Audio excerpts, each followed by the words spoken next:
Hey guys. All right. So if you guys are in this situation like I was a couple of days ago, I just want to tell you guys how you guys can get your car started. So basically this situation is a crank no start issue. So basically my car worked fine for the longest time. I had no issues whatsoever. Battery was good. Haven't had battery issues at all. And out of nowhere, I parked it, got a crank no start issue. And the thing about it is, it drove fine the whole entire day, had no issues whatsoever. I went to a bunch of places. I drove it to the store, to the pet shop. I even got a couple of goldfishes when this occurred.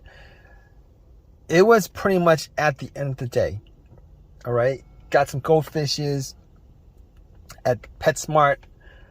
Went to a CVS to pick up something to drink. And got back out. Tried to start my car. And all I got was a crank. But it would not run. Crank, it would not run. Crank, it would not run. And I tried to start it multiple times. So I was a little bit worried because it's very, very, very warm out. And probably like in the mid 90s. Had some goldfish in a bag. And I was worried that those goldfishes might die. So I was a little bit stressed out with the whole situation. All right. I did get something to drink. I did get a can of Coke in Arizona. And they were kind of cold. So I actually put it in the bag where the goldfish were and hoping that the goldfishes would survive. But that's neither here nor there. And so I turned on my headlights, all right, just to see whether it could be a battery issue because the battery was never changed. I did not know the condition of the battery or how old the battery was. Did not know the condition of the battery terminals, etc., etc. But I know that I didn't have any issues previous to this. I turned on my headlights, went out, checked. The headlights were very, very bright. The cranks were very, very strong. It wasn't like it was struggling to crank. It wasn't like it was struggling to crank at all. It was the cranks were very, very strong. All right. Now, knowing from previous experiences, if the battery is weak, I would normally get a weak crank. Like it would try to start, but it wouldn't. And the more you crank it, the weaker it got till it just would not crank it on. Your battery's dead. However, I was getting strong cranks, but I had to eliminate the battery 100% in this situation because you never know, because there's like a lot of electrical parts in the car and you never know. All right. Well, you kind of know, but you never really know because when it comes to troubleshooting vehicles, I want to just go down the list and just eliminate one after another, after another, after another. All right.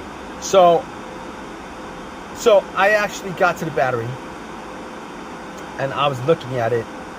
Now, I didn't know what shape the battery was in. It did look really old. The terminals were really dirty and the terminals were a little bit loose.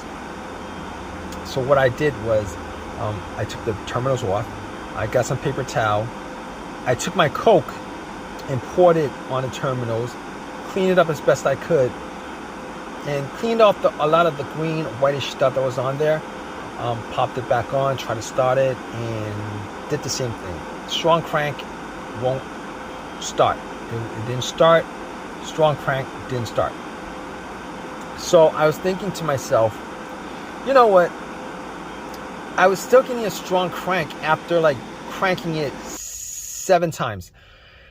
And to me, that pretty much says that the battery is pretty good. Even though the battery looked kind of old, pretty old, but it was under the hood. It was the battery. You know, after a while, if you put anything and not look at it after a while, you get dust on it and dirt and all that grime and all that stuff, right?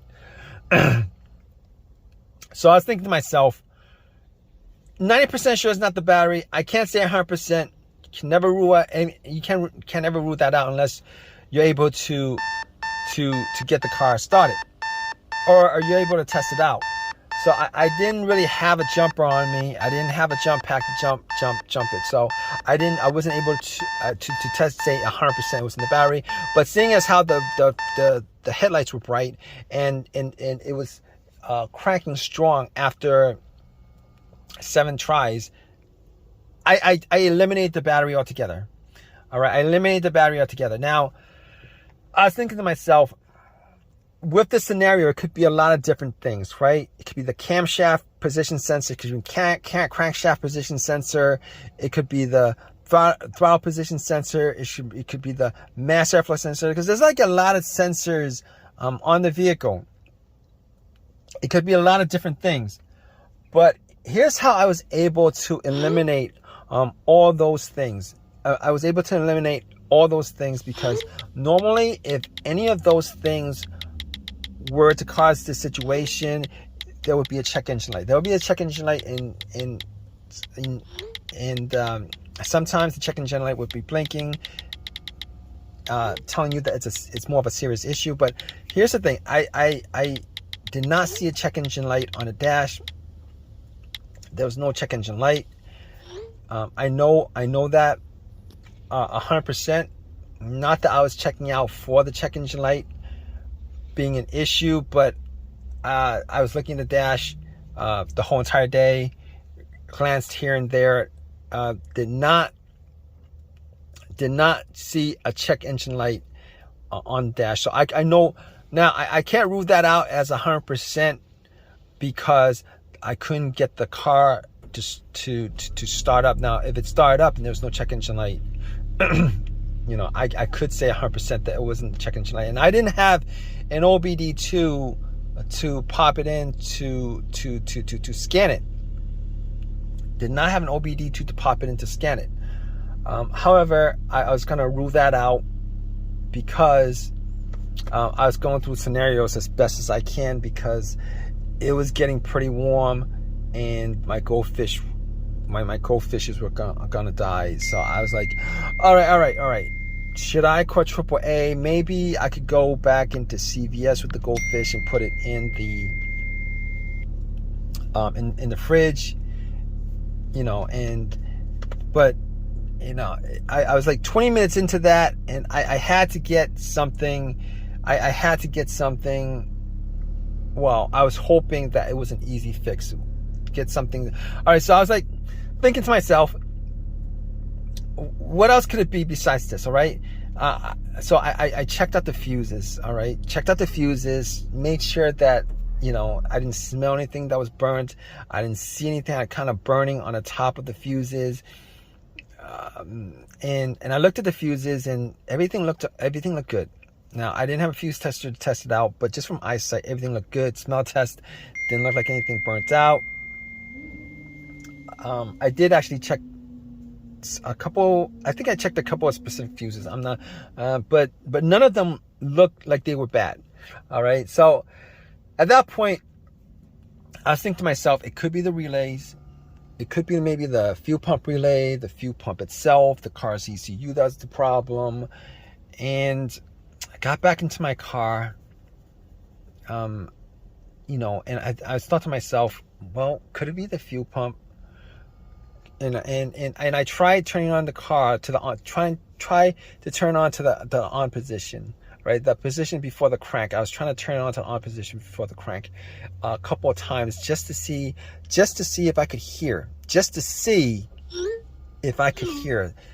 That really doesn't make any sense, but I tried to listen to the priming of the fuel pump. Now, the priming of the fuel pump will sound like a whizzing sound.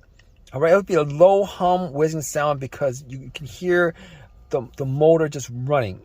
All right, it'll maybe run for like a second, maybe less than a second or two, whatever it is, and I was able to make out that it wasn't the fuel pump because I could hear the humming.